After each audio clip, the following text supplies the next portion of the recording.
Put a hand up. One hand up. There you go. No. One hand up and over. This side, right here. There it is. No, like what is that? Wow, you're tough to work with. Your pointers are odd. Hey friends, welcome back to my channel. My name is Sydney, or welcome if you are new. In today's video, we will be chatting about all the books that I have hauled recently.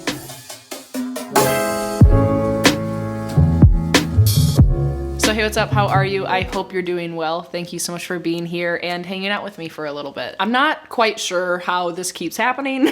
I feel like I've been doing better with not buying books, but I keep just accumulating them. There are some gifts in this little book haul that we have, as well as some thrift finds and special editions. So let's get right on into it. The first one, just since it's right on top, and I just read it and finished it today, it is one, feels so good in the hands. It is Tress of the Emerald Sea by Brandon Sanderson. This is the first like secret Kickstarter project that he's doing for this year. And you bet your, I was gonna say beans and then I was like bananas.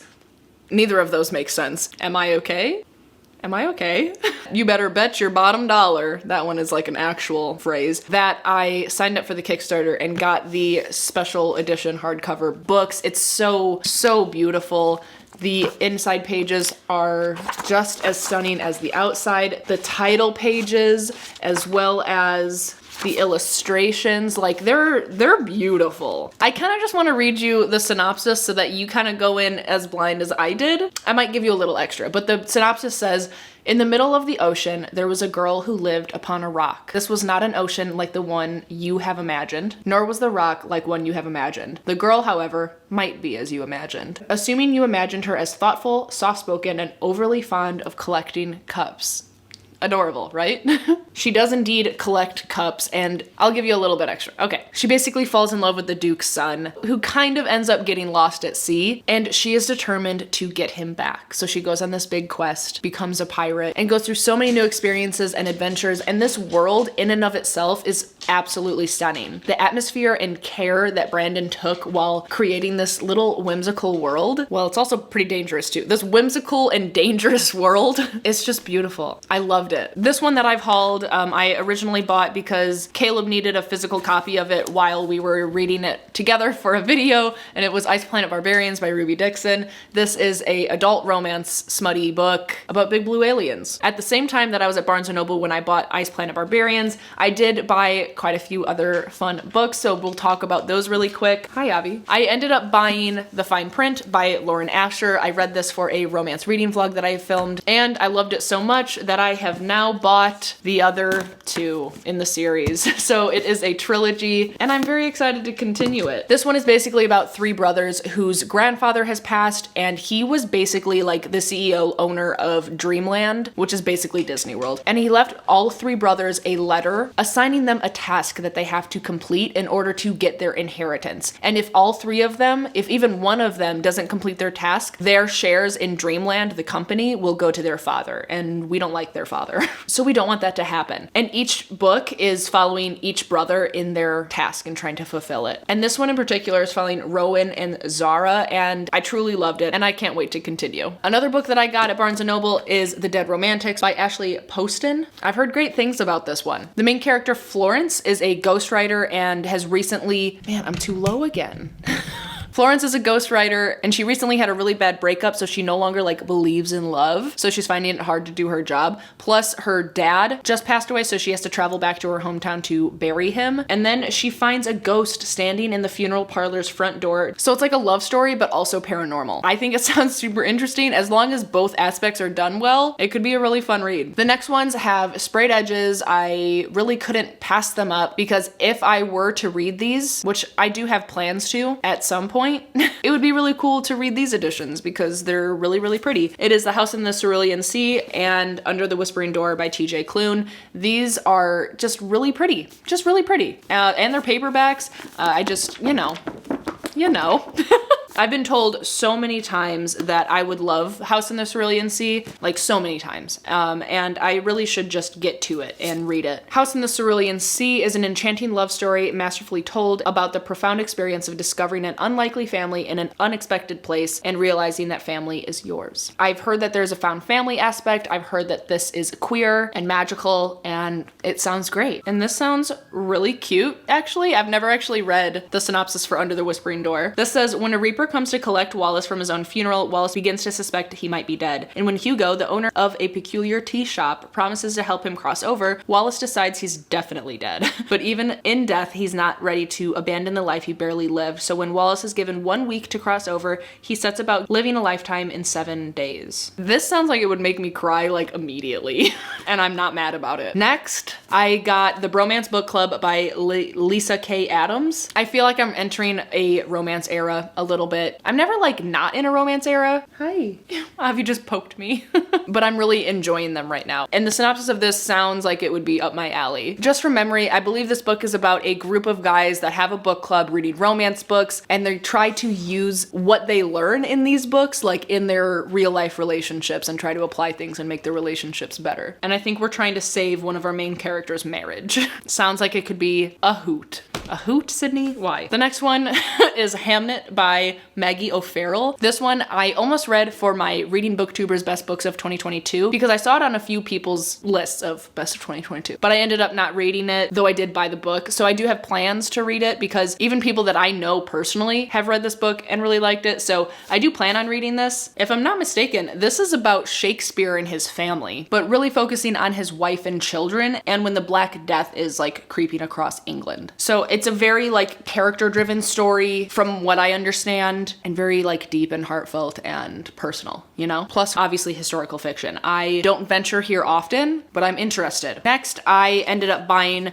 Finlay Donovan is Killing It by Elle Casamano. This one, everyone knows it, you know? And I'm finally letting myself like fall into the trap of trying it out. So Finlay Donovan is a stressed out single mom of 2 and a struggling novelist. She is overheard discussing the plot of her new suspense novel with her agent over lunch, and she is mistaken for a contract killer and inadvertently accepts an offer to dispose of a problem husband. Finlay soon discovers that crime in real life is a lot more difficult than its fictional counterpart as she becomes tangled in a murder investigation. Honestly, I don't know why it's taken me so long because it sounds like I would have a ball with it. So here it is. We bought it. The last book that I bought specifically at this little Barnes & Noble outing is The Hollow Places by T. Kingfisher. I love T. Kingfisher's writing. And this one sounds cool. Newly divorced and living back at home in rural North Carolina, Kara is helping out her ailing eccentric Uncle Earl at his house, which doubles as a tourist hotspot, the Glory to God Museum of Natural Wonders, Curiosities, and Taxidermy. While Kara is closing up one night, she discovers a mysterious hole in the drywall among one of the museum's overstuffed hallways of oddities, an opening that impossibly leads Kara and her new friend Simon to a sprawling area that simply can't be part of a North Carolina's plane of existence. Like what? As they explore the apparently limitless depths of this bizarre and frightening new world, a hub containing portals to alternate realities, and bear witness to its cryptic warnings. They can hear you thinking and pray they are hungry. Kara and Simon soon realize there is far more danger here than first anticipated, for they have stumbled upon a place of unyielding madness and terror, haunted by abysmal creatures that gather strength from one's innate fear of them. Like, so great. The very like creepy horror parts of What Moves the Dead, which is by the same author, those parts of that book were written so great. I loved the little bouts of like horror and atmosphere written in those specific scenes, and this one sounds like there's a lot more potential for those scenes to be like way more constant, so I'm really excited. I think this sounds really cool. Moving on to just other random purchases and gifts. All right, the next book I got is The Measure by Nikki Erlich. This basically is The Immortalists, but like make it more sci-fi and maybe a little bit cooler. I can't say that with a lot of gusto because I haven't read The Immortalists, but I know that it gets a lot of mixed reviews, and I know there are people that really hate that book, but this one, sources have told me that it is so exciting and they just really love it. So we're following this idea where everyone wakes up one day, like in the world, with a box on their doorstep, and if they open it, they will know exactly what age or like day, maybe it's just age, that they will die. And in the story, we're following like a set of main characters who figure out the day that they are going to die, and we're watching the chaos chaos that ensues and probably the heartbreak, probably the, I don't know, journeys that they go on. And on paper, sounds like I would absolutely love it. So I'm excited to get into it. The next two are ones that I've thrifted. If you've watched recent book hauls of mine, you know that for whatever reason, I'm trying to collect the old editions and covers of Robin Hobb books. I don't really know why, because I haven't read any of their books yet, but I have them, so I can now. You know what I'm saying? I really just love the old covers. I think they're stunning. I have the other two books in the Live Ship Traders trilogy, but I needed the first one. So here's Ship of Magic by Robin Hobb. Really, really fun. Really cool cover. You know, old school. And then likewise, I have the first book of the Tawny Man series, Fool's Errand by Robin Hobb as well. And these are fantasy series. Robin Hobb is known for her characters and world building, like a lot of fantasy writers, but I know that people get so invested in the worlds that are created by this author. So I'm very excited to have them. And I don't know what has gotten into me, but I just needed these covers. So I've been scouring thrift shops and Pango books and everything for them. And here they are.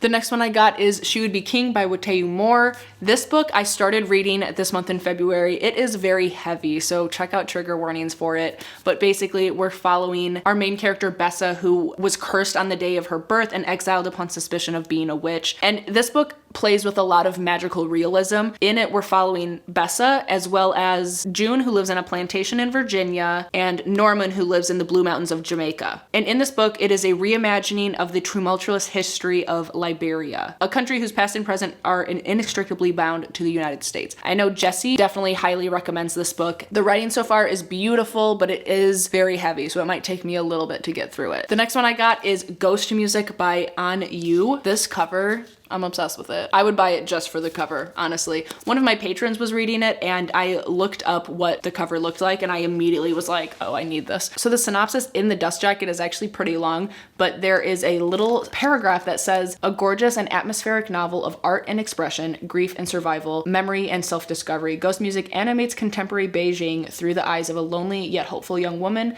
and gives vivid color and texture to the promise of new beginnings. And I feel like that does a good job, because the rest of the story, from what I can gather, it does sound very atmospheric and a little bit strange or surreal, and it definitely sounds right up my alley. All right, the next one is a gift that I got from Angela, and it is Into the Drowning Deep by Amira Grant. This has been on my wish list for quite some time. I was very excited to see it end up on my doorstep. It says, 7 years ago, the Adagratis set off on a voyage to the Mariana Trench to film a mockumentary bringing to life ancient sea creatures of legend. It was lost at sea with all hands. Some have called it a hoax, others have called it a tragedy. Now a new crew has been assembled. Some seek to validate their life's work. Some seek the greatest hunt of all. Some seek the truth. But for the ambitious young scientist Victoria Stewart, this is a voyage to uncover the fate of the sister she lost. And some of the quotes from people say, a claustrophobic deep sea terror tale that will leave readers glad to be safely on dry land. And that one in and of itself makes me so excited about it, because I honestly am terrified of the sea,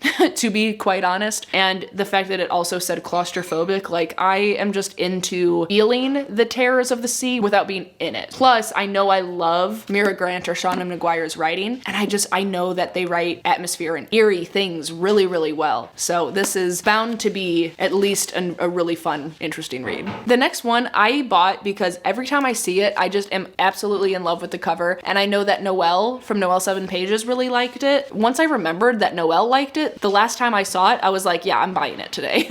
So it is Beasts of a Little Land by Yua Kim. It was a finalist for the Dayton Literary Peace Prize, which is super fun and interesting. And this one says, in 1917, deep in the snowy mountains of occupied Korea, an impoverished local hunter on the brink of starvation saves a young Japanese officer from a tiger attack, instantly connecting their fates in a saga that spans half a century. In the aftermath, a young girl named Jade is sold to Madame Silver's courtesan school, cementing her place in the lowest social status, where she befriends Young Ho, an orphan who begs on the streets of Seoul. As they come of age, Young Ho is swept up in the revolutionary fight for independence, and Jade becomes a sought-after performer with a new romantic prospect of noble birth. Soon, Jade must decide whether she will risk everything for the one who would do the same for her. Beasts of a Little Land unveils a world where friends become enemies, enemies become saviors, heroes are persecuted, and beasts take many shapes. Sounds like we'll get to know our main characters really, really well and follow them throughout a significant period of time, and I love those stories. Plus, the cover and knowing that certain people like this book, I am tentatively having high hopes for it. If you guys could see Avi right now,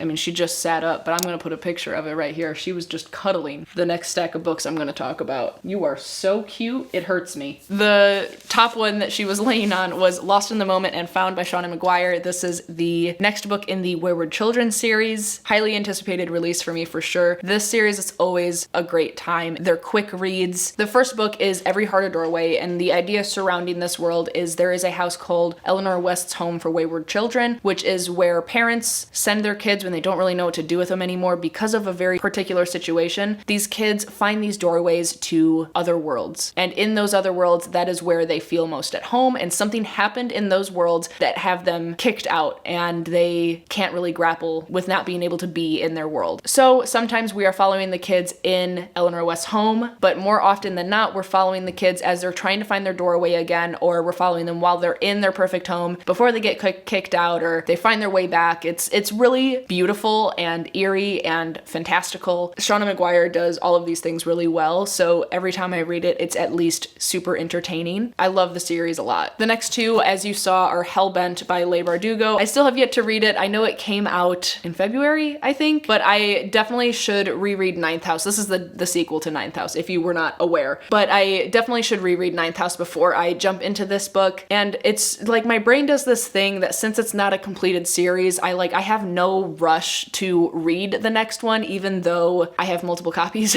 It's like I'm really excited to read it, but I know that it's not over. So I can read them all once the series is completed, but I have no idea when that'll be. So I'll probably end up reading this sometime this year because I love Ninth House so much. That was a 5-star read for me. When a book has a cover as great as this, I know people don't like this cover, but I'm sorry, you're wrong, because this is like my favorite type of cover. It's so cool, very creepy, very great. If a book has a cover this great, for me, it's bound to be a great time. Let me just continue with the I have multiple copies of this book kind of vibe. And this one is Tomorrow and Tomorrow and Tomorrow by Gabrielle Zevin. I have been searching for this holographic edition of it forever, and I finally have it in my hand, and I can't believe it. I love this book with my whole self. It was in my best of 2022, and my edition was the Book of the Month version. I really was trying to find this version, and when trying to search and order this one, I thought this one was going to be holographic, but it's not. But it does have like special notes at the end, or like a special epilogue or something. There's extra content in this version, so now it's like I can't get rid of this one either, which is fine because I will eventually read that extra content. I am excited to see what it is all about, but this one, man, it's just so beautiful. If you haven't read Tomorrow and Tomorrow and Tomorrow and you do like getting to know characters, following them throughout a lot of formative years of their life as they grow into adulthood and are looking for some chronic pain representation, as well as just like this really great and not really healthy, but well-written, platonic, mostly friendship between our two main characters, like it was truly just like one of my favorite experiences reading a book. I truly love it, and I'm so excited to have this special cover. The next book that I hauled is The Violin Conspiracy. Avi, what,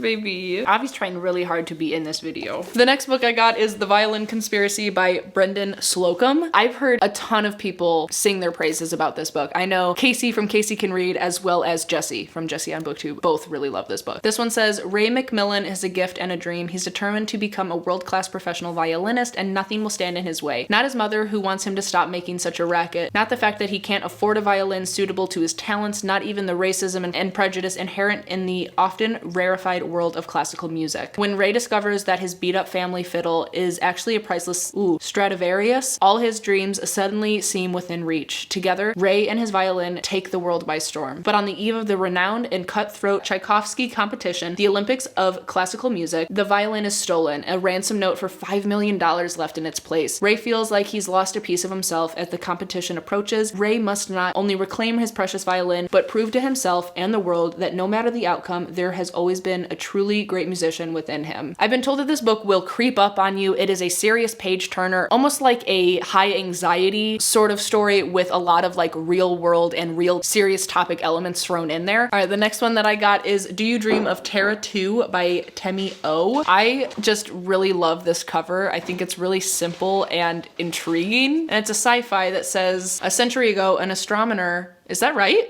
Astronomer. Why can't I was like, why does that not sound right? Astronomer.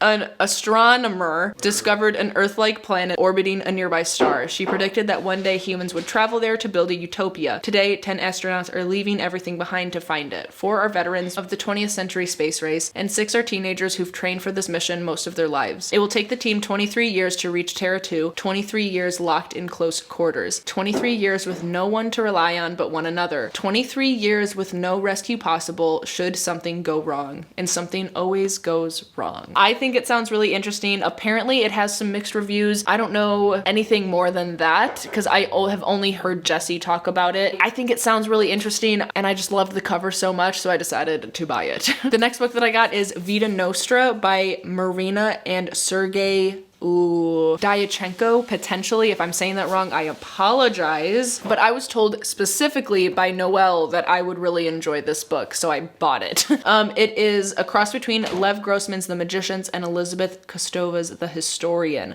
It's a brilliant dark fantasy combining psychological suspense, enchantment, and terror. And I'm so sorry if you hear things in the other room. Caleb is making us dinner.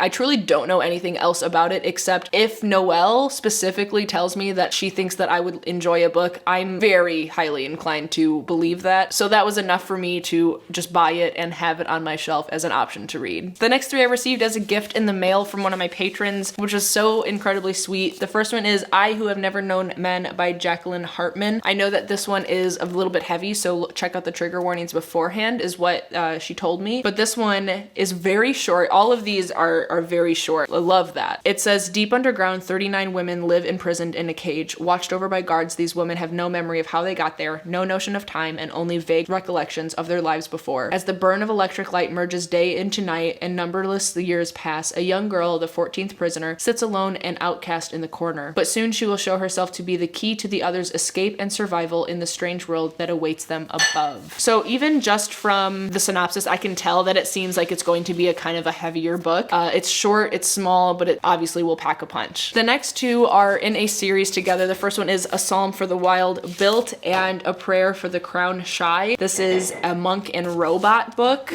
Bless you. Sorry. But this is a little sci-fi fantasy series that says it's been centuries since the robots of Hanga gained self-awareness and laid down their tools. Centuries since they have wandered en masse to the wilderness, never to be seen again. Centuries since they faded into myth and urban legend. One day, the life of a tea monk is upended by the arrival of a robot there to honor the old promise of checking in. The robot has one question: what do people need? But the answer to that question depends on who you ask and how. They're going to need to ask it a lot. I've heard really, really good things about this series. I know that people have said that it is wholesome and heartfelt, and I think even a little bit sad, but like in a good way. And the covers are so cute. I am very excited to have these on my shelf. Again, very thankful to Katya who sent me those 3 books. The next one I got is Madam by Phoebe Wynn. This one I am also obsessed with the cover, and likewise to Vida Nostra, this one was specifically told to me that I would enjoy it by Jan. And this one is about a boarding school for girls in the rocky Scottish cliffs. And apparently our main character, Rose, is invited there and is really unsure about all of the like traditional sort of viewpoints that the school has. And there's weird circumstances surrounding the abrupt departure of her predecessor, a woman whose ghost lingers everywhere. Oh, our main character, Rose, is a classics teacher, so she takes the place of a different professor, and that is the person who had an abrupt, very strange departure, and that's her ghost that is lingering everywhere. So she's starting to uncover this darkness that beats at the heart of the big castle, you know, that they're living in on this cover. It's very like gothic and eerie, forcing her to confront the true extent of the school's nefarious purpose and her own role in perpetuating it. Even just the vibes of the cover was enough for me to be intrigued in the story, and especially since Jan says that I would like it. I mean, these are people who I know and know me very well, so I'm very excited to try it out. And then the next one, it's kind of a 3-parter, because when I had my 15K celebration sprints, I had Steph, Noelle, and Jan join me. Bree was also there for a hot minute as well, but someone in the comments asked, like, if you could recommend Sid one book, what would it be? And Jan said Madam, Noelle said Vida Nostra, and then Steph said These Violent Delights by Micah Nemerever? What? Nemervere? Maybe Nemervere? Nemerever. I think it's Nemervere. We're gonna go with that. But I've heard this book pitched, I think specifically by Clockwork Reader, as Be Gay, Do Crimes. And I love that. It says, when Paul enters university in early 1970s Pittsburgh, it's with the hope of moving past the recent death of his his father. Sensitive, insecure, and incomprehensible to his grieving family, Paul feels isolated and alone. So when he meets the worldly Julian, Paul is immediately drawn to his classmate's effortless charm. As their friendship spirals to all-consuming intimacy, they each learn the lengths to which the other will go to stay together, an obsession that hurdles them towards the act of irrevocable violence. So exploring the depths of human desire and the darkness that it can bring forth in us, like that, it sounds super interesting. Definitely up my alley in terms of like a thriller or contemporary style story. And again, if Steph says that I will like it, I mean, I trust these people. Another one that I got is Time is a Mother by Ocean Vuong. This is another book that like I've seen in bookstores multiple times, and I saw it just enough times to where the last time I saw it, I was like, fine, I'll buy you, you know? I've been very excited to get into it. I've read some of the excerpts from it and did enjoy what I was reading. Plus, I have On Earth We're Briefly Gorgeous by this author as well, which I still really, really want to read. And it's also, again, a beautiful cover. These little dying flowers here are kind of a vibe. A lot of the ones that I haven't mentioned where I bought them from, they've been from my local indie bookstore. I should have said that earlier, but my local indie bookstore also has a little like rare books selection, and they had a like old edition of Wuthering Heights by Emily Bronte. But didn't you say that I would like this one? I would have sworn that you said that I would like this. I'm talking to Caleb off screen. I feel like someone in my life has told me that I would really like Wuthering Heights. Maybe I'm wrong, maybe I'm misremembering, but I saw this in the rare book selection and I just thought it was really, really pretty. There's a lot of old, beautifully done illustrations, and I just, you know, I'm a sucker for a good book and a good edition. Like, who is she? I want to know her. I am excited about it. I mean, I still have to read this book, obviously, but now I have it.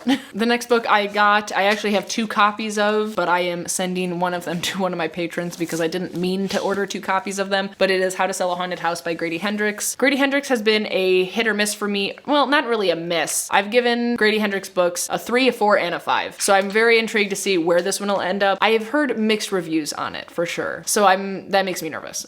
But apparently in this one, our main character Louise has some like really toxic home or family relations, and she finds out that her parents have died, so she has to go back to this house to get it ready to sell it. And it is just involving that situation. Apparently there's just a lot of like haunted dolls and that sort of hauntingness of a house. And I haven't really read or seen any movies that are involving haunted dolls. Maybe in like Paranormal Activity, there was some like haunted dolls, you know, like in their studies or their research. But like this will be a first for me in terms of this type of haunted house. Don't know how I'll enjoy it, so we'll see. Next are 2 books that one of my patrons, Heather, sent for me and Caleb.